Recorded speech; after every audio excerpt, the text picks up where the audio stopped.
Јас сум Драган Дочиновски, генерален секретар во Федерацијата за спорт и рекреација на инвалиди на Северна Македонија, Параолимписки комитет на Северна Македонија и исто така сум и раководител во стручната служба во Националниот совет на инвалидски организации на Македонија.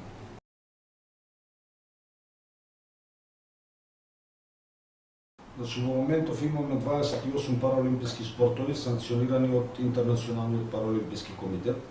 22 спорта се на летната програма и тоа стрелаштво, атлетика, бадминтон, почање, кану, велосипедизам, конјичка дресура, фудбал 5А, голбал, джудо, кревање на товар, веслање, стреличарство, седечка одбојка, пливање, пинг-понг, теквондо, триатлон, кошарка во колички, мечување во колички, рагби во инвалидска количка, тенис во инвалидска количка и 6 спорта се на програмата на зимските параолимписки игри, а тоа се алпското скијање, биатлон, крос-кантри скијање, парахокеј на мраз, сноубординг и карлинг со инвалидска количка.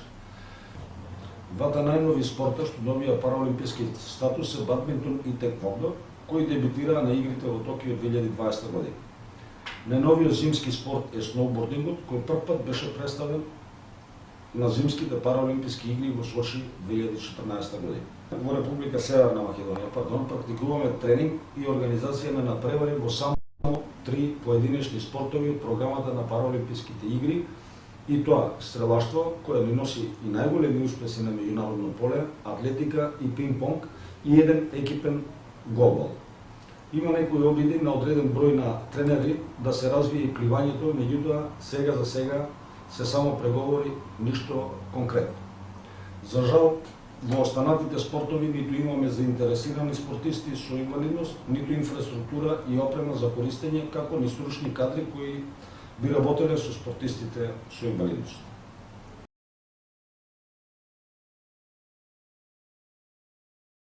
Нормално на секој спорт му е потребна медиумска промоција, а можеби најмногу на спортот на лицата со инвалидност во Македонија. Параолимпискиот комитет на Северна Македонија вложува сериозни напори во кампања за подигање на свеста на граѓаните за потребата од спорт на лицата со инвалидност и за вредноста на нивните спортски постигнувања и придонесот во афирмацијата на нашата држава во светот. Конечно време е да се сруши парадигмата дека лицата со инвалидност се болни и немочни. Тие ниту се болни, ниту немочни, туку инвалидноста оставила трајни оштетувања на делови од нивното тело, со кое оштетување ќе живеат до крајот на нивниот живот, а дека се способни, и има многу светли примери на нашите златни параолимпици и светски рекордери. Бранимир Јовановски, Оливера Наковска-Бикова, како и сребрениот Ванчо Карафилов и бронзениот Ванденгел Жабев во пливање. Тие се препознатливи јавни личности во нашата држава и пошироко, меѓутоа за жал и поради нивната препознатливост, на глобално поле се уште јавната свест не е подигната на посакуваното ниво. Секако дека медиумите може и треба да придонесат да се потикне нивото на јавна свест преку следење и објавување на нивните спортски постигнувања, преку следење на нивниот тренажен процес и проблемите со кои се соочуваат во истиот, лобирање за подобрување на нивниот третман во државата, но и вреднување на нивните резултати, кога на крајот на годината се сумираат постигнувањата и прогласуваат најдобрите спортисти за таа година.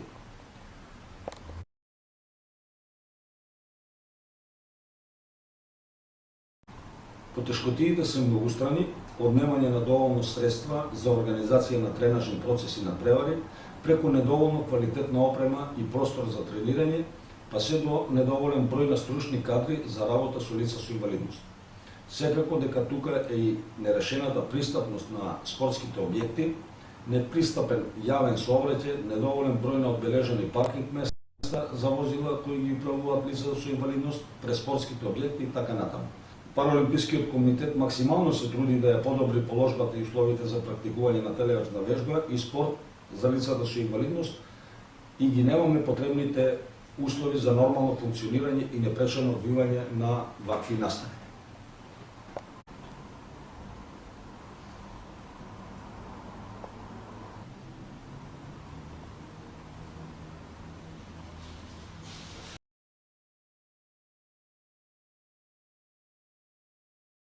Како национална инвалидска организација корисници сме на средства од даноци од игрите на среќа кои се трансферираат преку Министерството за труд и социјална политика секоја година по доставување на соодветна програма за развој на објавен оглас.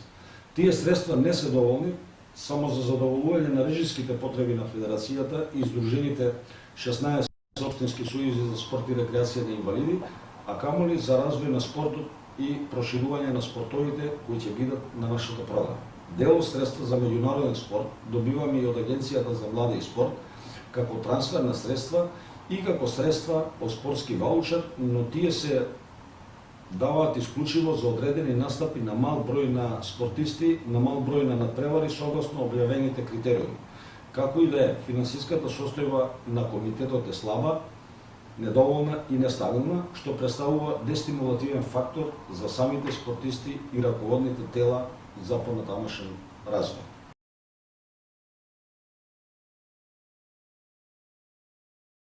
Комуникација имаме и можам да кажам дека е на завидно ниво.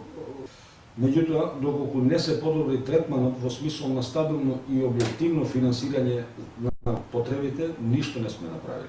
Затоа сметаме дека од средствата од даноци од игрите на среќа треба да се зафати значително поголем дел од средства од досегашните и конечно да се реши финансирањето општо на спортот на лицата и на лицата со инвалидност и општо спортот во Македонија, како и да се направат напори да се изградат наменски објекти за тренинг и спортување на лицата со инвалидност по урнек на многуте спортски сали, базени, тениски игралишта и други спортски објекти кои ги градеше Агенцијата за млади и спорт со поддршка од средствата од буџет на Република Северна Македонија.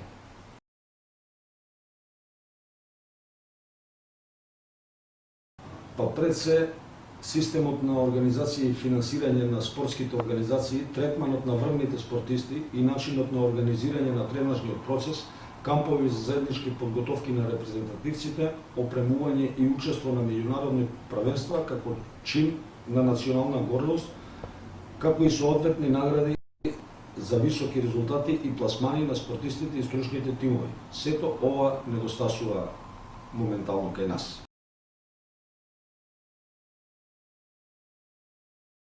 Оваа година беше олимписка и се одржаа одложените олимписки и параолимписки игри во Токио, но и година на која и претходеа завршните квалификацијски надпревари за учество на игрите, како и подготвителни надпревари за што е можно поуспешен настап во Токио за квалификуваните спортисти. За жал, сето ова се одржа во услови на пандемија од COVID-19, така да нашите спортисти, што од недоволно средства за настап на меѓународните правенства, што од стравото и ограничувањето што ги носеше пандемијата, имаа мал број на настапи, меѓутоа исклучително успешни. Пред се тука мислам на нашата параолимпика, која настапи на светскиот куп во Нови Сад во јули, освојувајќи еден златен и еден сребрен медал во конкуренција на десетина учесници кои учествуваа и на параолимписките игри. А и на самите игри, кон крајот на август и почетокот на септември, го освои и шестото место и продолжување на традицијата на финални борби на секоја од 5 параолимпијади на кои досега учествувал. Вредни се резултатите и на нашите други двајца стрелци, Александар Јовановски и Ванчо Карамфилов, секако по тренерска палка на нашиот познат параолимпиец и тренер Бранимир Јовановски. Пинг-понгарите учествуваа на турнир на пријателство во Ниш и не успеаа да ги поминат квалификациите во групната фаза и да се пласираат во четвртфиналните борби, додека атлетичарите имаат двомеч со нивните колеги од Србија.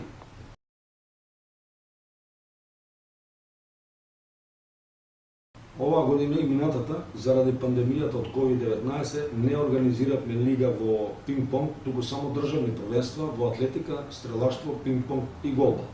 Секако дека сме во план и во иднина да ги продолжиме да ги организираме лига на преварите и куп на преварите, во кои спортови, но лимитирачки фактор е пандемијата, како и недоволните средства. Во 2022 година на календарот на ИПЦ има објавено неколку светски купови и светски првенства, пред се во стрелаштво, атлетика и пинг-понг. Во 2022 година започнуваат квалификациите за учество на параолимписките игри во Париз 2024 година И сигурно е дека нашите најдобри спортисти, пред се во стрелаштво, ќе настапат на дел од тие квалификацијски надпревари, на кои се уште не знаеме. Тоа ќе зависи од буџетот кој ќе ни биде определен. Како и да е, очекуваме успешен настап на нашите спортисти параолимпици и барем една директна квота за настап на параолимписките игри во Париз да биде освоена токму на почетокот на квалификациониот циклус во 2022 година. Ви благодарам на поканата да учествувам во вашата радиоемисија, а на сите слушатели и гледачи на интервјуто да им посакам среќна нова година и успеси во 2022 година.